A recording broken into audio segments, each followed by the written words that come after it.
মশলা দেওয়া পরোটার জন্য পেঁয়াজ, লঙ্কা, ধনেপাতা কুচো করে নিয়েছি। এবার আমি একটা প্যানে পানি গরম করতে দিয়েছি, তাতে সুজি আর একটু লবণ দিয়ে, পানিটা গরম হয়ে গেলে সুজি দিয়ে আর লবণ দিয়ে আমি নিয়ে নাড়তে লাগবো। এবার পেঁয়াজ কুচো, লঙ্কা কুচোগুলো দিয়ে দিলাম, ধনেপাতা কুচো সব দিয়ে দিলাম, দিয়ে খুব নেড়ে চেড়ে ওতে একটা ডিমকে ভেঙে ফেলে দেবো। ডিমটা দেওয়ার পর ভালো করে নাড়তে থাকবো। নাড়তে নাড়তে আমি ডিমটা যখন ওর সঙ্গে মিশে যাবে তখন আমি ওতে ময়দা দিয়ে দেবো। আমি দিয়েছি হুল ময়দা সাদাটা, আপনারা চাইলে গমের আটাও দিতে পারেন। এবার খুব ভালো করে এটাকে নেড়ে আর একটু চিনি দিয়ে দিলাম, কিন্তু চিনি দিলে টেস্ট আসবে। খুব ভালো করে নেড়ে আমি নামিয়ে নিলাম কুমিরটা। এবার এটাকে আমি গরমেই আমি সাদা তেল দিয়ে, হাতে সাদা তেল নিয়ে মালিশ করতে থাকবো।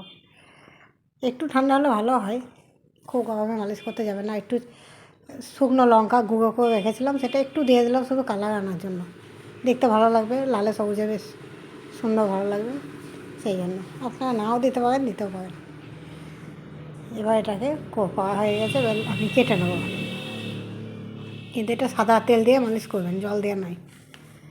কেটে কেটে আমি এগুলোকে গোল করে নেবো, দিয়ে বেলে নেবো। কিন্তু হালকা করে বেলবেন, খুব চাপ দেবেন না, চাপ দিলে এটা পিঠা বেলনে লেগে যাবে। খুব নরম তো, ওই জন্য হালকা হালকা করে বেলতে হবে। আর দেবেন খুব বড় করবেন না, মাঝারি সাইজে করবেন, দেখতে ভালো লাগবে, খেতেও ভালো লাগবে। দেখুন এই সাইজে করেছি।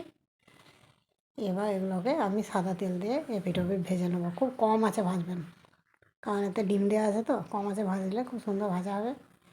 ভাজাটা যেন একটু লালচে লালচে বাদামি টাইপের হয়, বেশি পুড়েও না যায় বা সাদাও যেন না থাকে। হ্যাঁ দেখুন হয়ে গেছে পরোটাগুলো।